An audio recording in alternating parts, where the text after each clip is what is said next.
Lo primero, muchas gracias. ¿Vale? Muchas Sí. gracias por esta oportunidad que la verdad bueno, que me hace muchísima ilusión. Y sé que tu agenda es apretada, así que muchas gracias por estar aquí este ratito. A mí también me hace mucha ilusión y lo sabes, justo ahora te lo decía, porque yo te voy siguiendo, me encanta lo que haces, cómo comunicas, bueno, eres excelente en el tema de copy. Pues Genial. adelante, todo tuyo, Ernesto. Pues nada, oye, lo primero de todo, felicidades porque es que he oído por ahí, ¿no? Que os habéis fusionado, que habéis fusionado unas cuantas empresas y no sé si me puedes contar algo de esto así para empezar y Sí, seguir como... pues mira, te comento, esto empezó hace un año más o menos, que yo estaba en un momento que el negocio obviamente funcionaba muy bien, pero yo me sentía personalmente estancado porque al final funcionaba muy bien, pero yo tenía que estar en muchas partes del negocio y aunque obviamente tenía el equipo que llevaba cosas, pero estaba de alguna manera bloqueado, ¿no? Y me llegaban muchas propuestas y al principio dices que sí, pero hay un momento en que no podía. Y me llegaban propuestas buenísimas, que de hecho algunas de ellas era como sueños que había tenido toda la vida. Ojalá pasara eso, pasaba y yo tenía que decir que no, porque me daba cuenta que si decía que sí, me bloqueaba y estaba personalmente peor, digamos, ¿no? Y dices, ostras, ahora que están ocurriendo cosas buenísimas y no las puedo coger. O sea, es como tienes las manos llenas y dices, no las puedo coger. Y en una de estas cosas pasó que era una persona muy importante que me había pedido de ayudarle en un lanzamiento y tal. Yo le dije, es que me encantaría y en otro momento de la vida hubiera sido mi sueño, pero no te puedo ayudar, no puedo hacerlo porque tendría que robar ese tiempo de mi vida personal y no quería hacerlo, ¿no? Y entonces en ese momento me llama Antonio G y me dice, oye, Miquel, que hay esta persona que te está pidiendo ayuda y le dices que no, ¿lo puedo hacer yo? Y yo le dije, mira, pues igual sí, pero igual lo podemos hacer juntos porque yo en realidad lo quiero hacer, ¿no? Y los dos, ostras, eso surgió ahí como una posibilidad, ¿no? Y además en ese momento hubieron dos casualidades que cuando yo estaba con la llamada de esta persona y le estaba diciendo que no, encontré un trébol de 4 hojas y cuando Antonio y yo estábamos hablando, su pareja encontró un trébol de 4 hojas. Entonces Antonio me dice, he encontrado un trébol justo cuando hablábamos y, ostras, pues yo también encontré. Y dijo, va, eso es como, ya está bien de decir que no, vamos a decir que sí. Y le dije, mira, vamos a hacerlo. Es como a nivel racional era muy difícil, pero vamos a probar, vamos a jugar, vamos a atrevernos a decir que sí, ¿no? Y entonces dijimos que sí, arrancamos ese proyecto en concreto, no se hizo, pero empezamos a lanzar otros proyectos y esto hace un año y un mes o algo así y lanzamos la agencia Trébol y en un año ha sido increíble. O sea, hemos hablado incluso con personas que analizan, una persona que analizó 5.000 empresas y decía, nunca había visto este crecimiento en un primer año de un negocio, ¿no? Y eso fue muy, muy bien. Y de alguna manera ahí tuve unos cambios de chip, de tener miedo a veces de hacer alianzas con socios, de compartir la empresa, a tener miedo de decir que sí cuando estás saturado y dices tal, a ver que es posible, que simplemente tienes que cambiar la manera en que trabajas, ¿no? Y luego, más tarde, Euge un día vino al programa Genius, un día invitado, le gustó mucho, se quería apuntar a Genius, me dijo, pero me gustaría tener como tu opinión porque tenemos una situación difícil y quería ver cómo yo lo veía y le dije, mira, yo ahora mismo no ofrezco consultorías, pero un día hablamos, me explicas qué tienes y como mínimo un par de horas te las dedico para ver si te puedo ayudar. Y después de hablar y que Euge me explicara toda la situación, le dije, es que lo que veo es que juntos iría mucho mejor, porque los problemas y cosas difíciles que teníamos o las debilidades que teníamos en nuestro negocio eran las fortalezas, digamos, en Emprende Aprendiendo, ¿no? Entonces le propuse esto, Euge, bueno, se lo pensó, pero en menos de 48 horas estábamos de acuerdo, ¿no? Y entonces, de alguna manera, tenía una alianza con Antonio, una alianza con Euge y una media alianza entre los tres porque empezamos a medio fusionar, ¿no? Pero eso iba bien, pero al cabo de unos meses fue como, ostras, ¿y si lo mezclamos todo? Creamos una gran visión, una gran empresa y nos unimos y entonces cada vez ha sido muy rápido, ¿no? Y lo hemos hecho, ¿no? Y todo eso también viene de un trabajo que yo hago. Tú sabes, seguro que tenemos el programa Foco y yo también participo en programas así donde cada 3 meses analizas el negocio, ¿no? Y en una de estas últimas veces, hace unos 6 meses, yo me hice un trabajo justo a principio de este año, que cambiábamos de década, ¿no? Oye, ¿qué es lo que quiero en la próxima década? Y al final era esto, ¿no? Era como estar trabajando con otras personas y hablando de, oye, compramos esta empresa, abrimos este mercado, no sé qué. Y esto se ha convertido en una realidad en menos de 6 meses, ¿no? Entonces, bueno, han sido muchos movimientos internos que parten de la dificultad, digamos, parten de momentos difíciles de no saber qué hacer, pero que te atreves de alguna manera a jugar, oye, me voy a atrever a decir que sí, a jugar con el negocio, con la vida, ¿no? Y de ahí ha salido todo eso. Qué bueno, qué bueno. Qué importante esto de la visión, ¿no? Y de esas serendipias, ¿no? Y de aprovechar los momentos, de pasar a la acción. Y todo esto en un momento en el que hay mucha incertidumbre, que mucha gente está ahí dudando en qué hacer, ¿no? Si hay mucha gente que está en sus negocios tradicionales, que todo esto del mundo online le suena un poco raro aún todavía.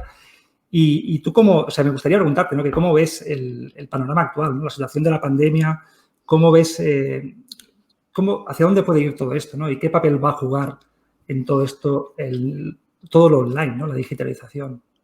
Bueno, yo creo que de alguna manera entramos en una crisis, pero mucho más que una crisis económica, una crisis casi de modelo, ¿no? Creo que entramos en un momento difícil a nivel económico en la economía tradicional, digamos. O sea, probablemente entramos en una crisis, pero más que una crisis es una transformación del sistema. O sea, yo creo que estamos ante una gran transformación y que esto de la pandemia no ha sido más que la primera chispa, pero que viene un encadenado de grandes cambios y creo que eso nos llevará a un mapa y a un modelo, una manera de hacer muy, muy diferente.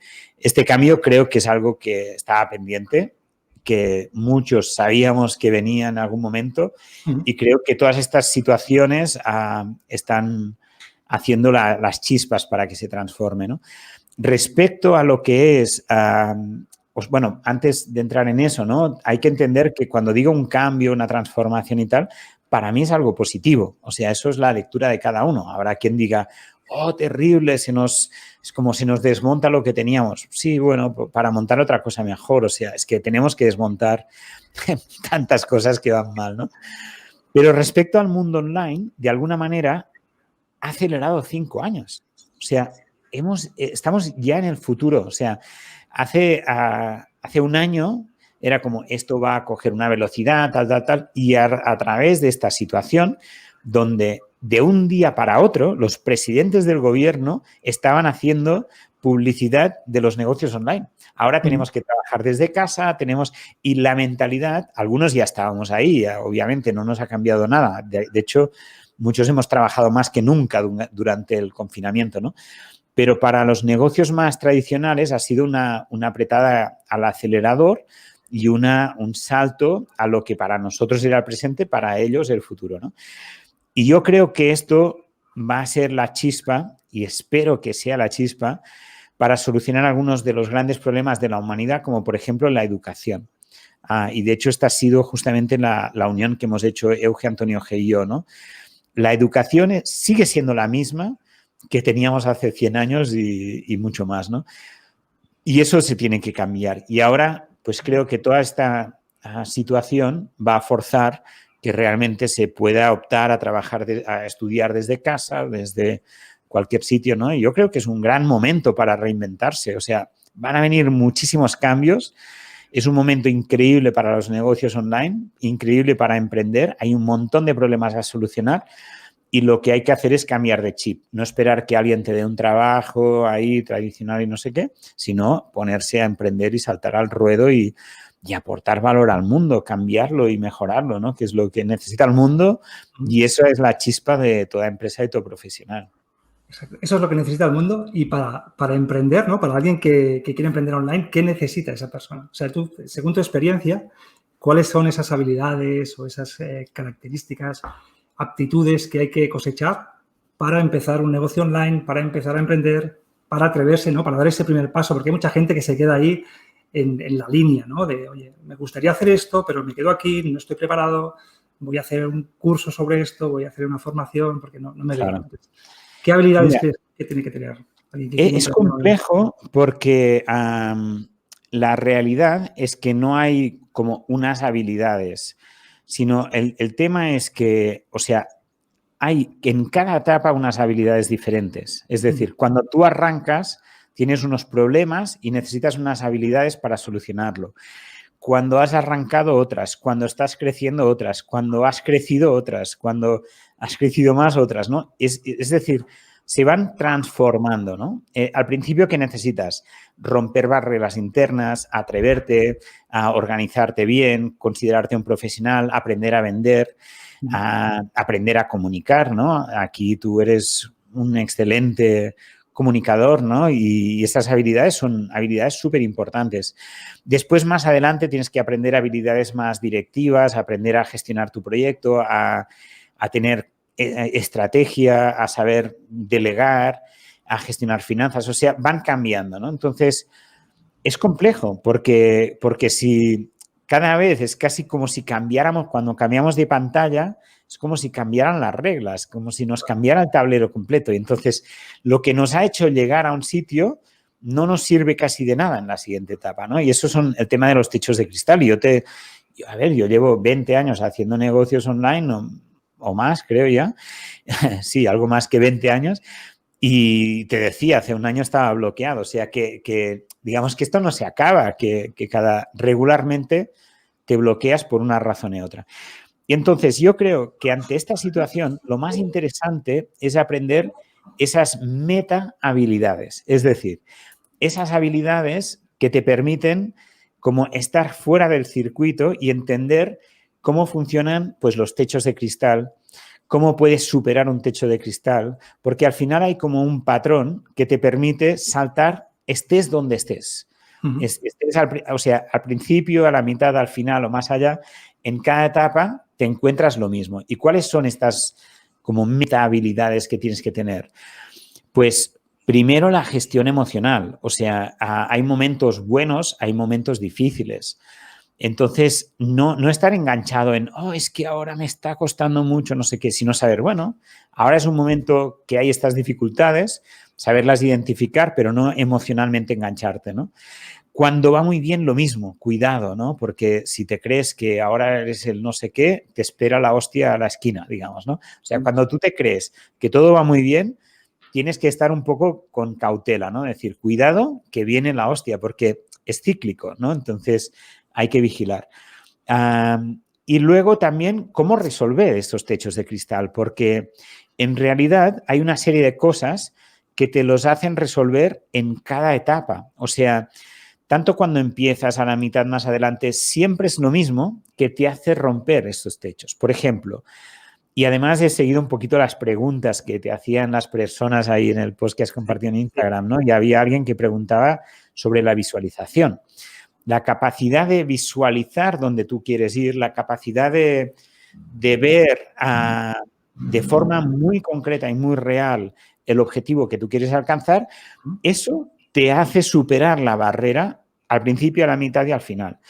La capacidad de dejarte ayudar, de tener la humildad al principio, a la mitad y al final. O sea, la humildad no es la humildad del que empieza. O sea, cuando nosotros tenemos ahora un negocio o muchos negocios con bastantes personas trabajando, etcétera, pero tenemos que ser humildes y seguir con esa humildad. La humildad te tiene que acompañar siempre porque es lo que te permite abrirte a aprender, abrirte a que alguien te ayude, o sea, abrirte a no sentirte por encima de nadie, tampoco por debajo, pero no por encima, sino sentir que esa persona que empieza es un igual contigo y esa persona que lleva muchísimo más también es un igual contigo, ¿no? O sea, esa humildad de no ponerte ni por encima ni por debajo, porque para mí es tanto orgullo ponerse por encima como por debajo.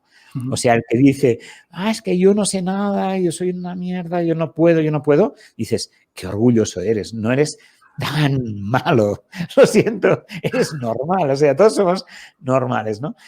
La habilidad de unirte a una comunidad que te empuje, eso te ayuda en cada etapa. Entonces, Y yo diría que más que las habilidades del momento, que obviamente hay que aprender pues un montón de cosas, a vender, a comunicar, a delegar, a mantener la energía alta, a ser productivo, etcétera. Pero sobre todo es como entender el esquema general y cómo ir desbloqueando estos ciclos que van a volver una y otra vez y ahí eso es un poco como entender las reglas del juego y aprender que eso no es tan serio, que hay que divertirse y que cuando te sientes bloqueado, el sentido del humor y el tomártelo un poquito como un juego te ayuda a desbloquear a la siguiente etapa. Totalmente, totalmente. Y esto pasa con todo, ¿no? Porque te empiezas a bloquear en algo que quieres saber cómo solucionarlo y al final es cuando te relajas, cuando te estás duchando, estás dando un paseo, cuando te viene. Qué bueno. Y decís también mucho en la escuela, ¿no? Y te lo he oído decir a ti mucho, ¿no? Que tú eres el propio límite de tu negocio. Entonces, está muy relacionado con esto que has dicho, pero me gustaría saber qué consejos darías a alguien que está ciertamente limitado y debe dar ese paso más, ¿no? Por ejemplo, y sea cual sea el nivel, ¿no? O sea, si tienes algún consejo así general para desencallar estas situaciones, ¿no? de bloqueo, de decir, oye, este es mi límite, yo siento que aquí no puedo pasar de esto, pero realmente lo que necesita esa persona es pasarlo, ¿no? Sí, bueno, primero es la aceptación, digamos, o sea, es como de alguna manera, rendirse a decir, sí, estoy en este punto, ¿no? Porque a veces la fuerza de no reconocer que estás ante una dificultad es un movimiento que te aleja de superar la dificultad. O sea, el primero es decir, sí, estoy teniendo este problema. Y una vez tú lo aceptas, comunicarlo y pedir ayuda. Yo creo que esto es fundamental. Pedir ayuda a personas que han superado eso, ¿no? Que están 5 pasos por delante. Pedir ayuda a personas que están en el mismo nivel que tú, que están también viviendo, o sea, una comunidad.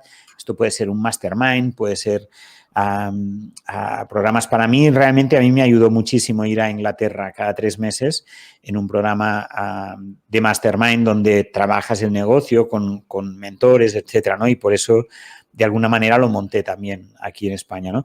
Y para mí eso es fundamental, o sea, no quedarse encerrado como solo en casa llorando porque, oh, qué desgraciado soy que estoy ahí bloqueada, ¿no? Decir, bueno, tengo esto, vale, muy bien, voy a pedir ayuda, voy a buscar recursos, ¿qué recursos tengo? Voy a moverme, voy a aprender, voy a formarme. Porque no nos engañemos, detrás de esa barrera que tienes hay una pequeña llanura y otra barrera.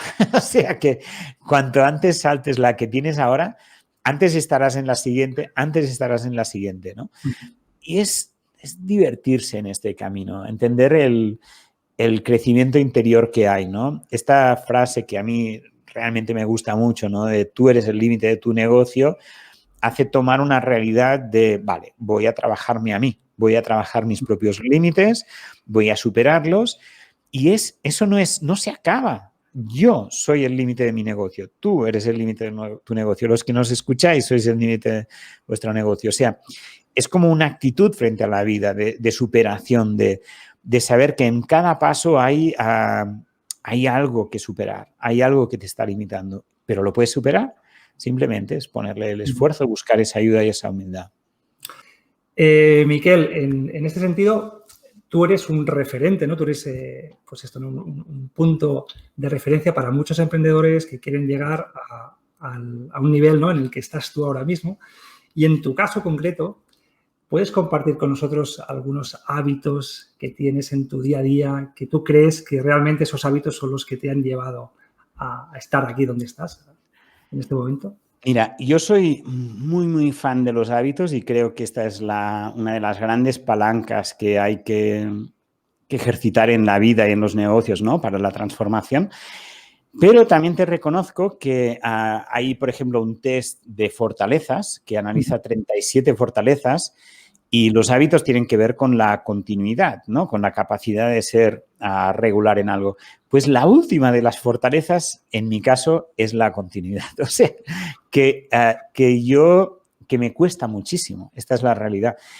Y a veces personas que, pues a nivel profesional me siguen o así, piensan, Miquel debe ser súper organizado y tal. Y Olga te diría, a mi pareja, ¿no? Te diría, Miquel es súper persistente en intentar ser muy regular, pero me cuesta muchísimo. O sea, la regularidad no me es fácil, ¿no? Sin embargo, sí que hay cosas que con el tiempo he ido adquiriendo y que algunas de ellas ya me salen de natural y otras tengo que poner esfuerzo, ¿no? Por ejemplo, para mí es súper importante cuidarse a nivel físico, o sea, cuidar el cuerpo, intentar hacer ejercicio, la alimentación. Yo dedico tiempo a eso, ¿no? Y a nivel de deporte intento conseguir retos, etcétera, y me cuesta muchísimo. O sea, ayer mismo haciendo deporte me lesioné, ¿no? Entonces es como hay una lucha constante con mi cuerpo de encontrar la manera de hacer deporte y tal. Pero sí que intento entrenar 5 veces por semana, intento comer bien, etcétera, ¿no? Para mí eso es muy, muy importante, porque al final es la máquina que lleva nuestra vida, ¿no? Y me parece fundamental. Otra parte es la mente, digamos. La mente también es absolutamente fundamental. Tú sabes, creo que sabes, ¿no? Que yo he hecho bastante meditación. Ahora llevo 30 años haciendo meditación y he hecho incluso, pues, hay momentos de forma muy intensa, ¿no? Y para mí la meditación, pero más allá de la meditación incluso, el cultivo de la tranquilidad, de encontrar esos momentos de estar solo o esos momentos de estar con la familia o lo que sea, pero encontrar esa paz mental, invertir en esa paz mental, para mí eso es fundamental. Y luego otro ámbito para mí muy importante a nivel de negocio es tener tiempo de pensar. Hay tantos profesionales que no tienen tiempo de pensar. Y yo ese, por ejemplo, es el que me sale más fácil. O sea, así como el deporte, la alimentación tampoco me cuesta tanto, pero el deporte sí que me cuesta. En cambio, el tener tiempo para analizar la estrategia, creo que se ha bloqueado ahí en el vídeo, pero bueno, seguimos por aquí por Instagram.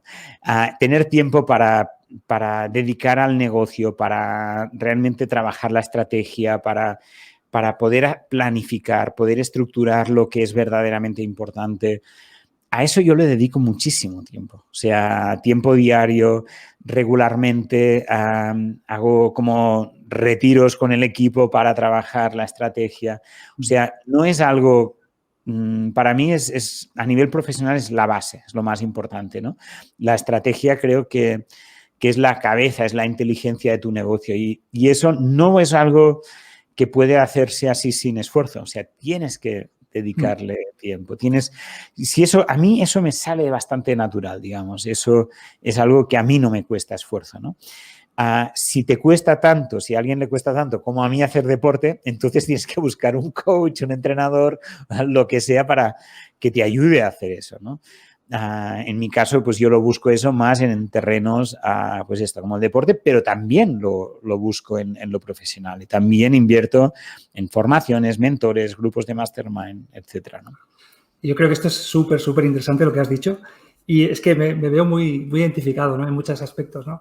Por ejemplo, o sea, para empezar, en lo más personal, ¿no? En el hábito de la meditación, yo llevo años también intentando hacerlo. Ha habido épocas que he conseguido hacerlo días seguidos, pero es algo que no sé por qué. Está ahí y no consigo el hábito, ¿no? Y no sé por qué. Si me puedes dar algún consejo, ¿tú cómo lo haces? Si es que te pones cada mañana una hora y es lo primero que haces por la mañana, ¿qué me podrías decir a mí, por ejemplo? Mira, la meditación, cuando hablamos de meditación, digamos, para mí podemos estar refiriéndonos a dos cosas muy diferentes. Una cosa es la práctica de la meditación, es decir, encontrar ese momento en que tú, pues igual te sientas, observas la respiración, observas las sensaciones del cuerpo, etcétera, ¿no? Eso es la práctica de la meditación. Y entonces, en esa práctica, lo verdaderamente importante es hacerlo, digamos, no es el resultado, sino es que le dediques ese espacio, es un entrenamiento. Y eso no se puede meditar bien o mal, sino es como lo haces y te despistas y vuelves y cada vez que te despistas vuelves y tal. Y otra cosa muy diferente es el estado de meditación. Y eso es otra cosa. Entonces, el estado de meditación es algo que no tiene nada que ver con la práctica de la meditación. A veces se confunde. Entonces, cuando decimos meditación nos podemos referir a una cosa o la otra. Si nos referimos a la práctica de la meditación, pues sí, es un entrenamiento, es el hábito de sentarte, de observar la respiración. Se puede hacer andando, se puede hacer comiendo. Es el hábito de esa bestia que tenemos de conciencia que va a 1000 sitios. Es simplemente decirle, vuelve aquí, vuelve a este punto y traerla una y otra vez, ¿no? Y esta es es un ejercicio como hacer flexiones, es un músculo que hay que entrenar. Y el otro, el estado de la meditación, es un estado de conciencia. Y ese estado no es tan fácil de practicar sin un verdadero maestro, digamos, que te ayude a no engañarte, porque es muy fácil que tú te creas que estás en el estado meditativo cuando en realidad igual estás hinchándote el ego que no veas, ¿no? Y eso es una vía que pasa mucho. Gente que va muy de meditadora, ¿no? Y que al final lo que hace es materialismo espiritual y crece más el ego, digamos, ¿no? Entonces, el verdadero, digamos, estado de meditación, en mi experiencia, yo he tenido la suerte de tener grandes maestros de budismo tibetano que son personas que han dedicado toda la vida, ¿no? Y es toda una cultura que ha dedicado generaciones y generaciones a esta práctica, ¿no? Entonces, ahí te pueden orientar más y guiar más para entender profundamente esta experiencia, que es una experiencia vital. Entonces, cuando de alguna manera tú te has bañado en ese mar de ese estado, entonces, si lo consigues mantener, ya no es tan, o sea, obviamente mantenerlo todo el día es muy difícil, pero lo puedes traer en cualquier momento de tu vida. Entonces, eso sería lo ideal, digamos, llegar a un momento en que en cualquier momento tú puedas traer ese estado. Si no tienes claro de qué es ese estado meditativo, pues simplemente traer la concentración y estar ahora mismo, tú, yo y todos los que estáis aquí en directo. Podemos ahora mismo simplemente seguir mirando este vídeo, seguir hablando, pero entrar en un estado de conciencia de cómo está, simplemente, esto no forzosamente es el estado meditativo, pero un estado de estar profundamente conectados con quiénes somos, con lo que estamos, y eso es como si se ralentiza un poquito el mundo, ¿no? Porque normalmente vamos muy acelerados, ¿no? Entonces, cualquiera de vosotros, si estáis ahí tranquilos, pues podéis experimentar y vivir esto, ¿no? Y yo te diría, Ernesto, si tienes dificultades en todo eso, intégralo no como una cosa, no sé, por las mañanas, durante media hora, no sé qué, sino como una cosa, ponte una pequeña alarma en el reloj, lo que sea, y como una cosa que hagas 10 segundos 20 veces al día. Eso es más potente que media hora cada mañana. Esto es muy bueno, porque de hecho hay un vídeo en YouTube que es un minuto de meditación, que a veces me lo pongo, ¿no? Es un vídeo muy bueno que tiene muchas visualizaciones. Y es eso, ¿no? Es ese minuto que dices, vale, me centro aquí, respiro, vale, me hago presente, ¿no? Siento mi cuerpo, estoy aquí, vale, entonces vuelvo a lo que hacía, pero desde otro estado, ¿no? Y no, muy bueno. Yo me apunto todo esto. Yo creo que esto es interesante, ¿no? Para la gente que nos está viendo, porque es verdad que sí.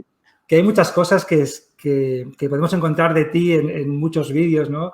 Pero yo quería preguntarte también esto, ¿cómo lo hacías tú, ¿no? Y cómo lo veías todo esto, ¿no? de la meditación. Así que muchas gracias. Y, Miquel, una de las cosas también que han preguntado, si has visto en los posts, las preguntas que han hecho algunas personas y que a mí también me interesa mucho saber, es cómo concilias lo laboral, o sea, lo profesional con lo personal. Entonces, por ejemplo, ¿vale? Un día como hoy, ¿cómo te organizas? ¿Cómo ha sido tu día? De lo que queda del día, ¿no? ¿Qué balance hay ahí entre personal y profesional? Pues mira, yo lo que intento es tener 3 tipos de tiempos, vamos a decir, de días, ¿vale? O sea, divido los días en 3 tipos. Hoy estoy en el día de foco, ¿vale? Hay días de foco, días libres y días de gestión. Esto viene en realidad del mundo del teatro, que yo tuve familia de teatro y en el mundo del teatro es así, o tú estás o ensayando o actuando o estás en un día libre, ¿no? Entonces, hay los días de actuación, digamos, son días donde estás en lo esencial, en lo más importante. Un día como hoy, ¿yo qué he hecho? Pues me he despertado y he estado todo el día frente a las cámaras. O sea, una maratón de grabaciones, está el equipo aquí organizado y una hora tras la otra, aparte del momento de comer, etcétera. Y hoy para mí es como un pequeño sprint, un día dedicado a estar frente a la cámara grabando contenido. Es hacer una de las cosas que me gusta hacer, entonces es hacer una cosa de foco. Hay otros días en que estoy días de gestión y entonces hago todo el día pequeñas, principalmente en mi caso son pequeñas reuniones, todas con el objetivo de alguna manera de delegar lo que estoy haciendo. O sea, el objetivo de esos días es sacarme de encima todo lo que hago. Así de literal, ¿vale? Entonces, ¿qué estoy haciendo? Pues si se ha contratado a una persona que dirige el departamento de ventas y marketing y yo llevaba algunas cosas de aquí, ¿cómo lo traspaso? O buscando quién contrato para... O sea, son días que de alguna manera lo dedico plenamente a sacarme cosas de encima. Porque en un mundo ideal solo haría los días de foco y días libres, ¿no? Pero siempre hay cosas a sacarse, ¿no? Y entonces, estos a nivel laboral ahora igual yo tengo una agenda, digamos, marcada donde hasta las 11 de la mañana intento no tener nada y a partir de las 6 de la tarde tampoco. Eso no es así literalmente porque muchos días cambio eso, pongo una reunión, etcétera, ¿no? Excepto los días de foco donde reservo todo el día para eso y los días libres donde no hago nada. Entonces, mi agenda está estructurada durante toda la semana, que incluye miércoles y jueves 2 días de foco, y lunes y martes 2 días de gestión y el viernes es un poquito comodín. Estoy mirando de pasarlo de día de gestión a día de foco, digamos, ¿no? Entonces, lo que tengo es una agenda muy estructurada y después tengo, de hecho, 2 personas que me ayudan en la gestión de mi propio tiempo, porque al final mi tiempo, digamos, o el tiempo nuestro como empresarios es lo más valioso. Entonces, de las cosas que yo intento contratar es que alguien que me gestione el tiempo, que gestione las agendas. Tú lo sabes que no hemos hablado tú y yo hasta estar en directo, ¿no? Ha sido el equipo. Entonces, intento que esa gestión de mi agenda no la lleve yo. Primero porque soy fatal, o sea, yo de hecho soy el que boicotea porque empieza a cambiar cosas y tal. Y después porque es un tiempo que, ostras, que otras personas son más buenas y yo puedo dedicarme más a eso, ¿no? Entonces, esta es mi estructura. Y luego, obviamente, los días libres intento no hacer absolutamente nada. Intento desconectar. A veces es verdad que igual hago una foto para Instagram o así, para compartir un poquito de ese día libre, ¿no? Pero en general no intento bloqueármelo totalmente. Y esa fórmula a mí me va muy bien. La aprendí también de Dan Sullivan, que también lo explica muy bien y bueno, la enseñamos también en la escuela y es una manera muy práctica de organizarte la semana. Genial, genial. Yo creo que esto tiene muchísimo valor y luego repasaré todo esto, pero yo creo que servirá a mucha gente esta manera de organizarse y sobre todo de liberarte tiempo, ¿no? Y de eso que no es tan importante que hagas tú, ¿no? Que lo puede hacer otra persona y gestionar todo esto. Muy bien, Miquel. Yo no quería acabar esta entrevista y esta conversación sin hablar un poco de copywriting. Entonces, quería saber tu opinión al respecto, ¿no? ¿Qué crees tú o qué papel juega el copywriting en todo esto de los negocios online y qué importancia le das tú al copy, ¿no? ¿Cómo lo ves? Pues mira, Ernesto, y no diré esto porque eres tú y porque eres copywriter, pero yo creo que es una de las habilidades más importantes y más difíciles de adquirir. O sea, es bastante más fácil, por ejemplo, alguien que no sabe gestionar tráfico, se aprende relativamente rápido. En cambio, el copywriting es una cosa de las más difíciles de aprender y de las más importantes. Y además, de alguna manera, es una habilidad que todo el mundo tiene que tener, todo profesional. No es una habilidad aislada. O sea, hay cosas que tú puedes delegar, pero como no puedes delegar lavarte los dientes, el copy, yo creo que un poco de copy debería saberlo todo profesional, incluso si no es copy. Porque ahora mismo, tú y yo hablando, estamos haciendo copy. Cuando tú compartes algo, una story, estás haciendo copy. O sea, de alguna manera yo no digo que seas un copy profesional, pero entender las bases, entender cómo funciona y tal, me parece una de las habilidades difíciles. No es fácil aprender copy y súper importantes. Y además, tener en el equipo a un buen copy me parece fundamental. Y es una habilidad que yo creo que es un poquito de esas meta habilidades, como antes hablábamos, ¿no? O sea, aprender a vender, aprender a comunicar, y el copy de alguna manera une estas dos cosas. Son habilidades súper importantes para un empresario o una empresaria. Genial, genial. Sí, yo siempre digo que es esto, ¿no? Que es el puente que te une a tus clientes, ¿no? Al final es la forma en que comunicas una idea, la forma en que comunicas el valor de tus servicios, cómo eres tú, cómo es tu marca, etcétera, ¿no? Entonces, sí.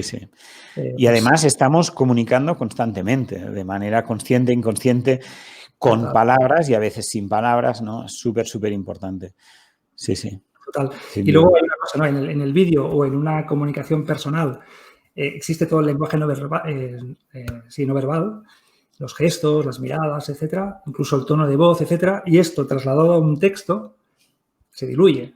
Es decir, ahí es donde entra todo el poder del copy, de las palabras, de cómo estructuras un mensaje, de cómo haces llegar ese mensaje que quieres hacer llegar, ¿no? A alguien que te está leyendo, a lo mejor totalmente, a ti o al otro lado del mundo, ¿no?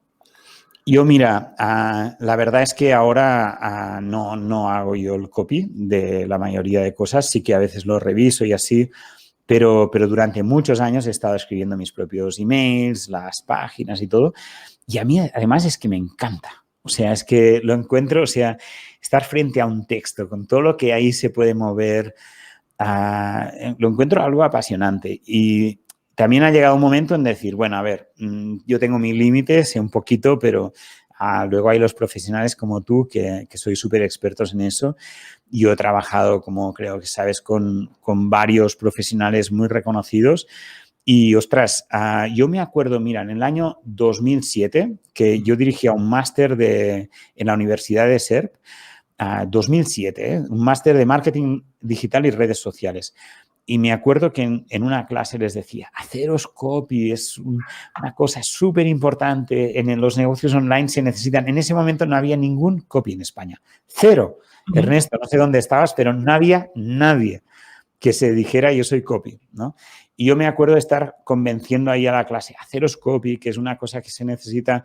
En Estados Unidos ya sí que habían copies y era una cosa más normal, pero aquí no había nadie. Y yo ahora, por suerte, ahora hay copies, hay escuelas de copies, hay profesionales como tú y es una cosa ya súper reconocida y, no sé, de las 5 cosas claves en un negocio online, el copy es una de ellas. Sí, sin duda, sin duda. Pues oye, Miquel, muchísimas gracias. Muchas gracias por compartir este tiempo. Sé que hoy es tu día de foco, que seguramente tienes ahí algún vídeo más que grabar, o no, que ya son las 6. Ya no lo sé. Sí, me dicen que sí. Sí, no te dejan libre. Bueno, creo que hoy no me liberan hasta dentro de un par de horas. Como es día de foco, tienes que aprovecharlo al máximo, ¿no? Cuando entras en este estado de flow, también está todo preparado, supongo, ahí el set, ¿no? Para hacer los vídeos, así que... Sí. Que nada. Ernesto, a mí me gustaría acabar haciéndote una pregunta también a ti. Claro que sí. ¿Sí? ¿Me permites? Sí. A ver, a mí me gustaría un poquito que expliques cuál es tu visión del copy, ¿no? Digamos, yo creo que hay diferentes maneras de entenderlo. Cuando tú escribes copy, cuando tú trabajas, ¿qué es lo que tienes más en cuenta? ¿Cuáles serían esas claves que, digamos, te identifican? Que me identifican a mí como cuando escribo mis textos. ¿Cómo tú entiendes el copy? ¿Qué es lo que tú miras? ¿Qué es lo que tú intentas conseguir? Yo lo que intento conseguir y lo que traslado también e intento enseñar es que todos somos personas diferentes, todos somos auténticos y eso en realidad es lo que nos hace únicos y es lo que hace que conectemos con otras personas. Esto es en la vida real y esto debe ser también en los negocios. Entonces, es algo que yo siempre digo, ¿no? Que no puedes intentar copiar o que una fórmula de copywriting está muy bien, ¿vale? Te va a dar mucha claridad para ver cómo estructuras un mensaje, pero que no hay fórmulas exactas, no hay, ¿cómo se llama esto? Ningún texto que te diga, vale, esto funciona, a lo mejor a ti no te funciona, porque las personas a las que te diriges son otras, porque tú te comunicas de otra manera, ¿no? Entonces, al final, mi visión es que cada uno, como decías tú muy bien, ¿no? Debería ser una habilidad que debería aprender todo el mundo que quiere aportar valor, que quiere vender y que quiere realmente ayudar a otras personas, porque es una herramienta de comunicación súper efectiva. Y para que sea efectiva, tienes que transmitir algo diferente. Entonces, no puedes transmitir lo mismo que otra persona que se dedica a lo mismo que tú, porque entonces ahí hay dos copies iguales, dos mensajes iguales y al final la persona que está detrás, que es el cliente, pues no sabe muy bien por quién decidirse, ¿no? Yo lo veo así, yo lo veo como un arma más de diferenciación, como una estrategia de llegar a otras personas y de llegar de una manera muy clara, muy transparente. Muy bien. Bueno, un día te haré yo una entrevista, si me permites. Muchísimas gracias, Miquel. Gracias. Un saludo a ti y a todas las que estáis aquí con un poquito de eco, pero no os preocupéis que tenemos otra copia. Genial. Un abrazo. Chao.